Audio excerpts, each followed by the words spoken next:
Hi guys, welcome to our channel. ఈరోజు మన ఈ వీడియోలో ఐపీఎల్ షెడ్యూల్కి సంబంధించి, ఐపీఎల్ ఫస్ట్ మ్యాచ్కి సంబంధించి, ఐపీఎల్ స్టార్టింగ్ డేస్కి సంబంధించి, ఇంకా రిషబ్ పంత్కు ఐపీఎల్కి వస్తాడా లేదా, అండ్ వస్తే కెప్టెన్గా ఉంటాడా లేదా అని చెప్పి ఫుల్ డీటెయిల్స్ అయితే ఈరోజు మనం ఈ వీడియోలో చూసేద్దాం. గైస్, వీడియో చాలా ఇంట్రెస్టింగ్ ఉంటుంది. చాలా అప్డేట్స్ అయితే ఈరోజు మీరు తెలుసుకోబోతున్నారు. సో వీడియో లాస్ట్ వరకు చూసేసి ఐపీఎల్ మీ ఫేవరెట్ ఈవెంట్ కామెంట్ చేసి వీడియోకి మాత్రం ఒక లైక్ కొట్టేయండి.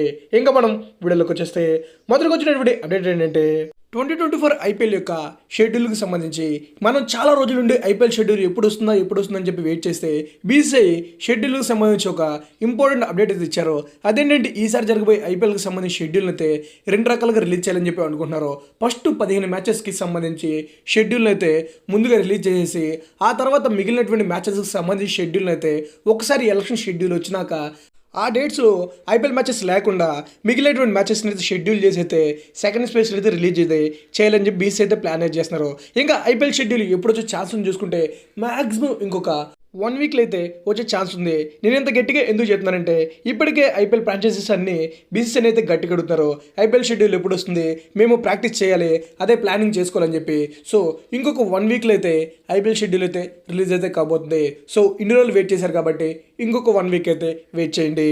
ఇంకా మనం నెక్స్ట్ అప్డేట్లోకి వెళ్ళిపోతే అది ఐపీఎల్ ఫస్ట్ మ్యాచ్ ఎప్పుడు ఏ టీమ్స్ మధ్య ఉంటుంది అండ్ ఐపీఎల్ ఫస్ట్ మ్యాచ్ ఏ షెడ్యూల్లో జరుగుతుంది అనే విషయానికి వచ్చేసరికి రీసెంట్గా దీనికి సంబంధించి క్రికెట్ బజ్ అయితే ఒక అఫీషియల్ న్యూస్ని అయితే రిలీజ్ చేశారు. అదే ఈ జరగబోయే ఐపీఎల్ మార్చి 22 నుండి స్టార్ట్ అవబోతుంది. దీనికి సంబంధించి ఇదే న్యూస్ గత 1 మంత్ నుంచి సోషల్ మీడియాలో అయితే హల్చల్ దాన్నే రీసెంట్గా బీసీసీ అయితే కన్ఫర్మ్ చేశారు. అదే ఈసారి జరగబోయే ఐపీఎల్ మార్చి 20 నుండి స్టార్ట్ అయ్యి మే 26 అయితే అయిపోతుంది. ఇంకా ఐపీఎల్ ఫస్ట్ ఈ మ్యాచ్ ఏ టీమ్స్ మధ్య జరుగుతుంది అనే విషయానికి వచ్చేసరికి లాస్ట్ ఇయర్ ఫైనల్ మ్యాచ్ ఆడినటువంటి సిఎస్కే అండ్ గుజరాత్ టైటన్సే ఈ ఇయర్ ఐపీఎల్ ఫస్ట్ మ్యాచ్ అయితే ఆడబోతున్నారు. కాకపోతే last year IPL first match Gujarat home గ్రౌండ్లో జరిగితే ఈసారి first match Chennai home ground, అదే చెన్నై చపక్ స్టేడియంలో అయితే ఈసారి ఐపీఎల్ ఫస్ట్ మ్యాచ్ అయితే స్టార్ట్ అవబోతుంది. సో ఐపీఎల్ స్టార్టింగ్ డేట్ నుంచి అయితే ఎంఎస్ ధోని మనకందరికైతే కనిపించబోతున్నాడు. ఇప్పుడు ఇంకా ఎంఎస్ ధోని కోసం ఎంతమంది వెయిట్ చేస్తున్నారో కింద అయితే కామెంట్ చేయండి. నేనైతే చాలా గట్టిగా వెయిట్ చేస్తున్నా. ఇంకా మనం మరో అప్డేట్ చూసుకుంటే అది రిషబ్ పంత్కి సంబంధించి ఇది ఢిల్లీ ఫ్యాన్స్కి కొంచెం గుడ్ న్యూస్ అని చెప్పాలి, కొంచెం బ్యాడ్ న్యూస్ అని చెప్పాలి.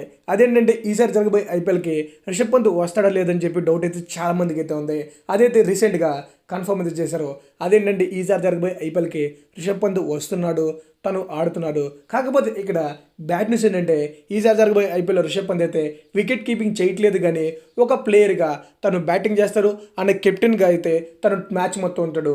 అంటే రిషబ్ పంత్ ఒక ప్యూర్ బ్యాటర్గా ఆడుతున్నాడు అండ్ ఒక ఫీల్డర్గా ఫీల్డింగ్ అయితే చేయబోతున్నాడు. అంతేగాని తను ఈసారి జరగబోయే ఐపీఎల్లో వికెట్ కీపింగ్ అయితే చేయట్లేదు. ఎందుకంటే తను ఆల్మోస్ట్ 99% ఫుల్ ఫిట్ అయితే అయిపోయాడు, కానీ బట్ తన లెగ్కి సంబంధించి 2 లెగ్కి సంబంధించి సర్జరీ అయితే చేశారు. సో ఈ టైంలో తను ఫస్ట్ మ్యాచ్ నుండి వికెట్ కీపింగ్ చేస్తే ఐపీఎల్లో చాలా ప్రెషర్ అయితే ఉంటుంది. కాబట్టి తనకు మళ్ళీ ఇంజరీ అయితే తిరగబెట్టే ఛాన్స్ అయితే ఉంది. కాబట్టి ఈసారి జరగబోయే ఐపీఎల్లో తన చేత వికెట్ కీపింగ్ అయితే చేయకూడదని చెప్పి ఢిల్లీ మేనేజ్మెంట్ అయితే డెసిషన్ అయితే తీసుకున్నారు. నాకు తెలిసి ఇది ఒక సూపర్ గుడ్ న్యూస్ అని చెప్పాలి.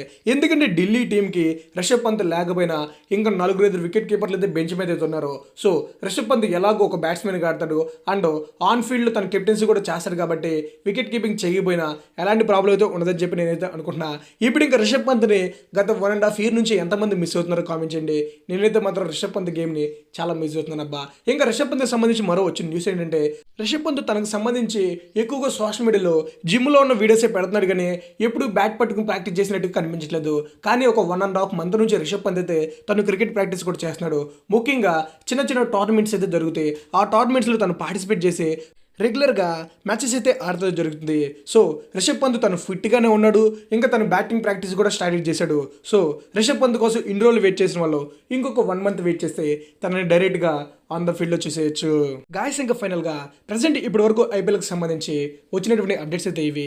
ఇంకా ఐపీఎల్కి సంబంధించి చాలా అప్డేట్స్ అయితే ఇవాళ రేపు రావచ్చు. సో అప్డేట్స్కి సంబంధించి నేనైతే రెగ్యులర్గా వీడియోస్ చేస్తాను. అవన్నీ మిస్ అవ్వకూడదంటే మీరైతే మన ఛానల్ సబ్స్క్రైబ్ చేసుకుని నోటిఫికేషన్ బెల్ అయితే ఆన్లో పెట్టుకోండి. ఇంకా ఇప్పటి వరకు వీడియో చూస్తూ ఎవరైనా లైక్ కొట్టకపోతే లైక్ కొట్టండి. Thanks for watching. Have a nice day.